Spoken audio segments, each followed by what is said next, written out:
Let's check in. NLT is out today.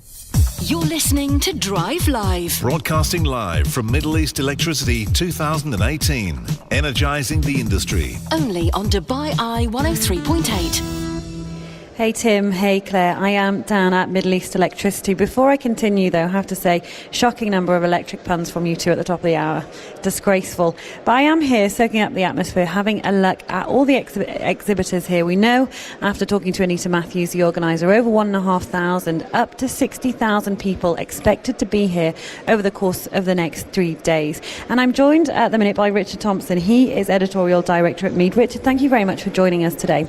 And we're here to talk to you about the outlook, really. You do lots of research, you produce lots of reports, one of which you have right here with you. A bit of bedtime reading for me later, perhaps, so I'm prepared for tomorrow. But realistically, you're here to tell us about the trends, some of the industry events that are going forward and what people are talking about. I guess if we start off with the outlook for the power sector, this is one of the key times where the industry is coming together. It's a massive sector here. So what is the sort of outlook for the industry at the minute?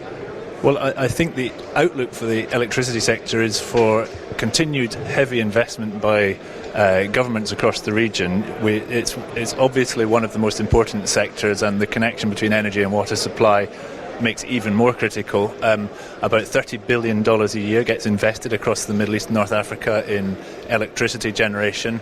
And that's to meet just continually rising demand from population growth, from industrial expansion, and demand growth is about 5% a year, and capacity growth is about the same number. So we're steady, about $30 billion a year in terms of investment, but over the next 5 or 6 years, we need to increase capacity by about 40%. So 124 gigawatts of electricity need to be installed, electricity generation, by 2024. And we know that the power sector is massive. What kinds of trends are we seeing shaping the industry? Because if we take a look around us right now, we're seeing solar, we're seeing people displaying all kinds of technical things that is probably beyond my level of understanding. But what are the big factors and the trends shaping the industry right now? The industry is going through just an incredible period of transformation. As I mentioned, there's the underlying drive to provide electricity and water for the region, but we have the fall in oil prices over the past few years. That's put pressure on governments, so we've got this shift from government investment to private investment, so the privatisation process and using public-private partnerships, that's a key trend. Energy efficiency and sustainability, that's a very, very important trend, and so that's about getting people to use meters to understand their consumption behaviours, governments cutting subsidies to make people pay the real price. So that's another trend, energy efficiency. But I think the most important trend that's driving the industry is probably energy security. So a lot of the electricity in this part of the world comes from gas, from hydrocarbons. There's not enough gas, and a lot of major oil producers are having to import gas, including the UAE. That's not a safe, secure position, so we're seeing this diversification of energy supply into solar. You mentioned solar already.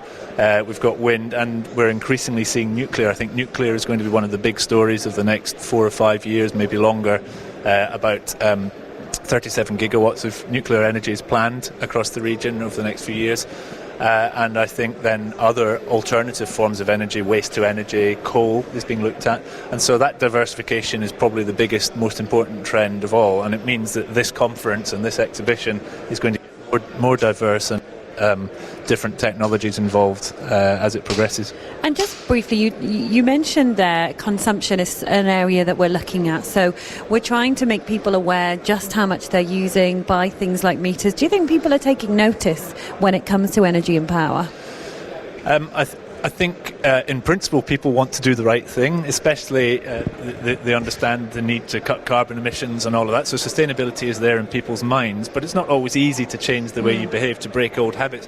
And so I think things like the cutting of energy subsidies by governments, that puts up the direct cost. People then feel it in their pockets.